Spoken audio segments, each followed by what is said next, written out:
নমস্কার, ব্রেকিং বাংলায় আপনাদের স্বাগত। আমি জয়ন্ত মজুমদার। ভোটমুখী বাংলায় বিজেপি পরিবর্তন যাত্রা শুরু করেছে, বা কেউ কেউ বলছেন রথযাত্রা শুরু করেছেন বাংলা থেকে তৃণমূল সরকারকে হটানোর জন্য। রবিবার থেকে সেই যাত্রা শুরু হয়েছে। 1 ও 2 মার্চ রবি সোমবার এই যাত্রা উদ্বোধন হয়ে গিয়েছে। তো এবারে 3-4 মার্চ বন্ধ থাকবে দোল উপলক্ষে, তারপর 5 তারিখ থেকে এই যাত্রা চলবে, এসে কলকাতায় মিলিত হবে, 10 তারিখে শেষ হবে। এবং সেই 10 তারিখে সেই যাত্রা শেষে ব্রিগেডে প্রধানমন্ত্রী নরেন্দ্র মোদীর সভা হওয়ার কথা। তো এরকম কর্মসূচি ঘোষণা হয়ে গেছে। এই কর্মসূচিতে বাঘা বাঘা নেতারা সব উদ্বোধন করেছেন সেসব যাত্রাগুলোর এক এক জায়গায়। সভাপতি নবীন নীতিন, রাজনাথ সিং, ধর্মেন্দ্র প্রধান, জেপি নাড্ডা, এরা সমস্ত গেছেন, দেবেন্দ্র ফডনবিস, স্মৃতি ইরানি, সঙ্গে বাংলা শুভেন্দু অধিকারী, সুকান্ত মজুমদার, এরা সব রয়েছে, শ্রমিক ভট্টাচার্যেরা রয়েছেন, অন্যান্য নেতৃত্বরা রয়েছেন। তো যেটা হলো যে আমি এক বিজেপি নেতার সঙ্গে কথা বলছিলাম, আমি কথায় কথায় বললাম যে সবই তো বুঝলাম, কিন্তু মুখ্যমন্ত্রী মমতা বন্দ্যোপাধ্যায়ের বিরুদ্ধে তো মুখ্যমন্ত্রীর মুখ রাখতে হবে লড়াই করার জন্য। যে বিজেপিকে তো বলতে হবে যে আমরা যদি বাংলায় ক্ষমতা আসি তাহলে কোথায় কে মুখ্যমন্ত্রী হবেন। কারণ নরেন্দ্র মোদী এসে অনেক কথা বলবেন যে আপনারা আমাকে জেতান, অমুক তমুক, অমিত শাহ বলবেন যে আমাদের জেতান, বিজেপিকে জেতান, তারপরে ব্যাপারটা আমরা বুঝে নেবো, আমরা মুখ্যমন্ত্রী ঠিক সময় দিয়ে দেবো, বিজেপি মুখ্যমন্ত্রী মুখকে সামনে রেখে লড়ে না, এসব কথা বলা হবে। কিন্তু আলটিমেটলি মানুষ কিন্তু জানতে চায় যে মমতা বন্দ্যোপাধ্যায়ের বিরুদ্ধে বিজেপির মুখটাকে, বা বিজেপি কাকে মুখ্যমন্ত্রী করতে চায়, মানুষ সেই লোকটিকে বুঝে নিতে চান। তো এই প্রশ্নে তখন যেটা জানা যাচ্ছে বিজেপি সূত্রে, যে অনেকেই ভাবছেন হয়তো যে শুভেন্দু অধিকারী কে মুখ্যমন্ত্রী মুখ করে বিজেপি এ রাজ্যে লড়বে, কিন্তু সেটা যে একটা বিজেপির কর্মীদের মধ্যে বা বিজেপির কিছু নেতার মধ্যে সেই বিষয়টা রয়ে গিয়েছে। আর বেশ কিছু টিভি চ্যানেল, আমি সবাইকে বলছি না, কিছু ইউটিউব চ্যানেল, তারা যারা চালান, তাদেরও একটা ধারণা যে শুভেন্দু ছাড়া আর কে আছে বাংলাতে বিজেপির মুখ, যা কিছু তো সবই শুভেন্দু অধিকারী, এরকম একটা ধারণা তাদের মধ্যে আছে। কিন্তু আমি যেটা বঙ্গ বিজেপি সূত্রে শুনলাম, যে শুভেন্দুকে মুখ করে বঙ্গ বিজেপি বা বঙ্গ আরএসএস, বাংলায় আরএসএস যে নেতৃত্ব রয়েছে, তারা শুভেন্দুকে মুখ করে লড়তে চান না। তাদের কতগুলো ব্যাখ্যা হচ্ছে যে শুভেন্দু অধিকারীকে যদি মমতা বন্দ্যোপাধ্যায়ের বিরুদ্ধে মুখ করা হয়, এক হচ্ছে শুভেন্দু অধিকারী দল বদলুক, দ্বিতীয় হচ্ছে শুভেন্দু অধিকারী মমতা বন্দ্যোপাধ্যায়ের বিরুদ্ধে লাগাতার হচ্ছে দুর্নীতির কথা বলেন, মমতাকে মাঝে মধ্যেই হচ্ছে নাম করেন না, কিন্তু পিসি চোর, ভাইপো চোর, এসব কথা বলেন, লাগাতার তাকে আক্রমণ করা হয়, করেন তিনি শুভেন্দু অধিকারী। কিন্তু তাদের বক্তব্য যে শুভেন্দু এইটা করাতে আলটিমেটলি মানুষ সেটা সঠিকভাবে গ্রহণ করে না, কারণ শুভেন্দু নিজেই দুর্নীতিগ্রস্ত, কারণ তার নাম নারদা এফআইআর আছে, কিন্তু যাদের তিনি গালাগাল করেন সে মমতা বন্দ্যোপাধ্যায় বা অভিষেক বন্দ্যোপাধ্যায়ের নামে কিন্তু কোনো এফআইআর নেই। অভিষেককে বেশ কিছু বার হচ্ছে বিভিন্ন মামলায় ইডি সিবিআই ডেকেছে, কিন্তু শুভেন্দু অধিকারীর বিরুদ্ধে মামলা রয়েছে, এফআইআর রয়েছে, সিবিআই এর নারদ মামলাতে ঘুষ নেওয়াতে তাকে দেখা গিয়েছে। এবং হচ্ছে শুভেন্দু অধিকারীকে সারদা মামলাতেও ডাকা হয়েছিল, যে সুদীপ্ত সেনের যে কি বলে যে মামলা হয়েছিল, যে কাঁথিতে সুদীপ্ত সেন শুভেন্দুদের সঙ্গে কিছু ট্রানজাকশন করেছিলেন, সেখানে কাঁথিতে সুদীপ্ত সেনের কিছু প্রজেক্ট ছিল সেই জন্য। তো এইটার কারণে যে তাদের বক্তব্য যে শুভেন্দু অধিকারীকে মুখ করে সম্ভবত পার্টি লড়বে না, কারণ তাতে পার্টির ক্ষতি হবে, বা ভোটের ক্ষেত্রে সেটা ক্ষতি হবে। যে মানুষ বলতে পারে এমন একজনকে মুখ করলেন, তার বিরুদ্ধেই তো দুর্নীতির অভিযোগ রয়েছে, তিনি আবার মমতা বন্দ্যোপাধ্যায়ের বিরুদ্ধে বলবেন কি? তিনি তো মমতা বন্দ্যোপাধ্যায়ের সঙ্গে রাজনীতি করেছে। সেই কারণে বঙ্গ বিজেপি মোটামুটি সিদ্ধান্ত নিয়েছে, প্রায় পাকা বলা চলে, যে বিরাট কিছু অঘটন না ঘটলে, সেটা হচ্ছে যে শ্রমিক ভট্টাচার্য এবং সুকান্ত মজুমদারকেও কিন্তু বিধানসভায় দাঁড় করানো হচ্ছে বলেই বঙ্গ বিজেপি সূত্রে খবর বা শোনা যাচ্ছে। কারণটা হলো যে শুভেন্দু নয়, সঙ্গে অন্য মুখও আছে, তারাও লড়ছে। কারণ শ্রমিক এখন বর্তমানে রাজ্যসভার সাংসদ, সুকান্ত মজুমদার লোকসভার সাংসদ তথা কেন্দ্রীয় প্রতিমন্ত্রী। তো সেটা তাদের বিধানসভায় লড়ার কথা না। শুভেন্দু বিধানসভায় লড়েন, বিধানসভায় লড়ে বিরোধী দলের নেতা হয়েছেন। শুভেন্দু তো বিধানসভায় লড়বেন, সেটা নন্দীগ্রামে লড়বেন না কাঁথি দক্ষিণ সিটে লড়বেন, সেটা তার পার্টি এবং তার ব্যাপার। কিন্তু শোনা যাচ্ছে যে শ্রমিক ভট্টাচার্যকে কলকাতার আশপাশে কোন একটা সিটে, বা কেউ কেউ বলছেন কলকাতা তো দেওয়া হতে পারে, শ্রমিক ভট্টাচার্যকে দান করানো বিধানসভা ভোটে, এবং উত্তরবঙ্গ থেকে সম্ভবত দক্ষিণ দিনাজপুর থেকে কোন একটি আসনে সুকান্ত মজুমদারকে দাঁড় করানোর চেষ্টা হচ্ছে।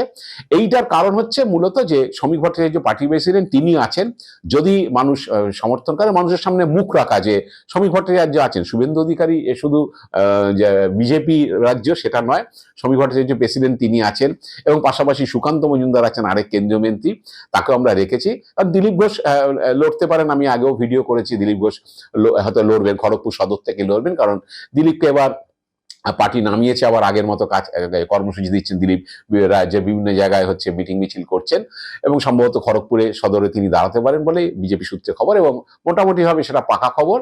তো এটা কারণ হচ্ছে, আমি জিজ্ঞেস করেছিলাম যে সুকান্ত মজুমদারকে নাম দাঁড় করানোর কারণ হচ্ছে যে সুকান্ত মজুমদার উত্তরবঙ্গে এবং উত্তরবঙ্গের মানুষের কাছে একটা বার্তা দেওয়া যে একটা সম্ভাবনা আছে, যদি আমরা ক্ষমতায় আসি তাহলে, যদি দিয়ে বলছি, সুকান্ত আমাদের উত্তরবঙ্গ থেকে একজন হেভিওয়েট ক্যান্ডিডেট দাঁড়াচ্ছে, তিনি কেন্দ্রীয় প্রতিমন্ত্রী হলো, তিনি বিধানসভায় দাঁড়াচ্ছেন, যাতে যদি সেরকম পরিস্থিতি তৈরি হয় তাহলে সুকান্ত মজুমদারও উত্তরবঙ্গ থেকে মুখ্যমন্ত্রী হতে পারেন, কারণ এতদিন পর্যন্ত উত্তরবঙ্গে কোনো থেকে কেউ মুখ্যমন্ত্রী হননি।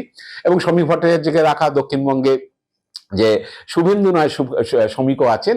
তো এইসব ইকুয়েশন টিকুয়েশন করে এই দুই হেভিওয়েট এবং দিলীপকে খড়গপুর সদরে দাঁড় করানোর সিদ্ধান্ত হয়েছে।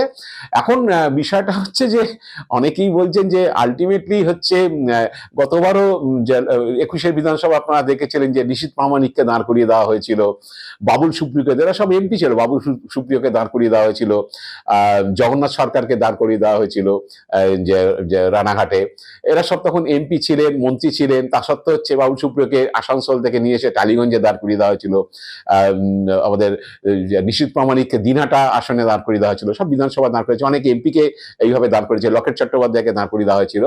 কিন্তু যে জগন্নাথ সর বাবুল সুপ্রিয় হেরে গিয়েছিলেন, নিশীথ প্রামাণিক জিতেছিলেন সামান্য ভোটে, কিন্তু তিনি আর বিধানসভার আসন, পার্টি ক্ষমতায় আসেনি, বিধানসভা আসন রাখতে চান না বলে তিনি ছেড়ে দিয়েছিলেন। বাই ইলেকশনে বিরাট ভোটে তৃণমূলের উদয়ন গুহ জিতেছিলেন। জগন্নাথ সরকার তিনি ছেড়ে দিয়েছিলেন, তিনি শান্তিপুরে দাঁড়িয়ে ছেড়ে দিয়েছিলেন, সেই আসনে উপনির্বাচনে হেরে গিয়েছিল। তো আলটিমেটলি 77 আসনে আটকে গেছে, তাই এমপিদের নিয়ে এসে লকেট চট্টোপাধ্যায় হেরে গিয়েছিলেন, তিনি এমপিশিপটা রেখেছিলেন। তো এরকম যে দাঁড়ফাড় করিয়ে দেওয়ার পরে হচ্ছে আলটিমেটলি লাভ কিছু হয়নি, কারণ এই তৃণমূল তখন কটাক্ষ করেছিল যে আসলে যতই বিজেপি বলছে যে এবার ক্ষমতায় চলে আসবো এই বলে সব এমপি টেমপি দাঁড় করাচ্ছে, আসলে ব্যাপারটা হচ্ছে বিজেপি 294টা আসন মানে আসনে প্রার্থী পাচ্ছে না, মানে ভালো মুখ পাচ্ছে না, শুধু প্রার্থী হলেই তো হবে না, অনেক মন্ডল সভাপতিও চান যে তিনি হচ্ছে সেই বিধানসভার কি বলে লড়াই করুন। তো এরকম প্রার্থী পাচ্ছেন না বলে বাধ্য হয়ে হচ্ছে বাবুল সুপ্রিয়কে অরূপ বিশ্বাসের বিরুদ্ধে দাঁড় করিয়েছে, বা এই জগন্নাথ সরকার, নিশীথ প্রামাণিক, লকেট চট্টোপাধ্যায় এদেরকে দাঁড় করিয়ে দেওয়া হয়েছিল। বিজেপি নেতৃত্ব অবশ্য একটু অন্যভাবে ব্যাখ্যা দিতে চেয়েছিল যে হেভিওয়েটরা এই বিধানসভা ভোটে আছে, তারা আমরা ক্ষমতা আসলে তারা থাকবে এবং এরাই রাজ্যটা চালাবে, বা মন্ত্রিসভা বা গঠন হবে এদেরকে নিয়ে, এরকম একটা আভাস দেওয়ার চেষ্টা করেছিলেন। কিন্তু লাভের লাভ কিছু হয়নি, অনেকে হেরেও গিয়েছেন তাদেরকে বিভিন্ন জায়গায় এক্সপেরিমেন্ট করতে গিয়ে, প্লাস হচ্ছে 77-এ আটকে গেছে। তারপরে অনেকেই এমপি যারা, তারা বিধানসভার বিধায়ক থাকতে চান, এমপি ছেড়ে থেকে বিধায়ক হবেন না, তারা এমপি সিটি রাখতে চেয়েছে, তারা আসন থেকে পদত্যাগ করেছেন বিধায়ক থেকে, এবং পরবর্তীকালে যে ওদের উপনির্বাচনগুলোতে বিজেপি সেই আসনগুলো হেরে গিয়েছে। এখন দেখা যাক যে শেষ পর্যন্ত সামনেই মোটামুটি বিজেপির প্রার্থী তালিকা অনেকটাই এগিয়েছে, যেটুকু শুনেছি উত্তরবঙ্গ এবং মধ্যবঙ্গের প্রার্থী তালিকা চূড়ান্ত হয়েছে এবং দক্ষিণবঙ্গের প্রায় অর্ধেক হয়ে গিয়েছে। এখন শেষমেশে এগুলো সব স্পেশাল কেসে যাবে, কারণ হচ্ছে শ্রমিক ভট্টাচার্যের নাম তো আর মন্ডল থেকে আসবে না, অন্যদের নাম আসতে পারে, কিংবা হচ্ছে সুকান্ত মজুমদারকে দক্ষিণ দিনাজপুরের কোনো আসনে দাঁড় করালে সেখান থেকে তার মন্ডল থেকে বা জেলা থেকে নাম আসবে না, সেটা কেন্দ্রীয় নেতৃত্ব এবং রাজ্য নেতৃত্ব স্থির করে তাদেরকে দাঁড় করাবেন, যে তাদেরকে কোন আসনে দাঁড় করানো হবে বা যে কোথায় দেওয়া হবে। তো এই হলো ব্যাপার। শুভেন্দুর চাপটা বেড়ে যাচ্ছে আরো, যে একা দাঁড়ালে, বাকিরা ছাড়া, অন্য হেভিওয়েটরা ছাড়া দাঁড়ালে অনেকেই মনে করতে যে আর এই শুভেন্দু অধিকারী মুখ আছে, এই উনি লড়ছেন বিধানসভা, আর কেউ লড়ছে না, কিন্তু শুভেন্দুকে যে পার্টি মুখ করতে চায় না, সেই কারণে হচ্ছে আরো দুটো মুখ তাদেরকে দাঁড় করিয়ে দিয়ে মানুষের কাছে বার্তা দিতে চাইছেন যে শ্রমিক ভট্টাচার্য এবং সুকান্ত মজুমদারও কিন্তু আছে, আমাদের মুখ্যমন্ত্রী মুখ শুভেন্দু নয়। এই বার্তাটা দেওয়ার জন্যই বোধহয় সম্ভবত বিজেপি নেতৃত্ব এই ধরনের একটা সিদ্ধান্ত নিয়েছেন। দেখা যাক আর কিছু দিনের মধ্যে আপনারা জানতে পারবেন বিজেপি প্রার্থী তালিকা ভোট ডিক্লেয়ার হলে মার্চের মিডিলে বা 17-18 তারিখে এরকম সময় হলে বিজেপি তারপরে নিশ্চয়ই দিল্লি থেকে প্রার্থী তালিকা ঘোষণা হবে। তো এখনো পর্যন্ত যা খবর এই জায়গাতেই দাঁড়িয়ে আছে, আমরা অপেক্ষায় আছি সেগুলো কবে ঘোষণা হয়। আজ এ পর্যন্তই। আপনারা ভালো থাকবেন, সুস্থ থাকবেন, নমস্কার।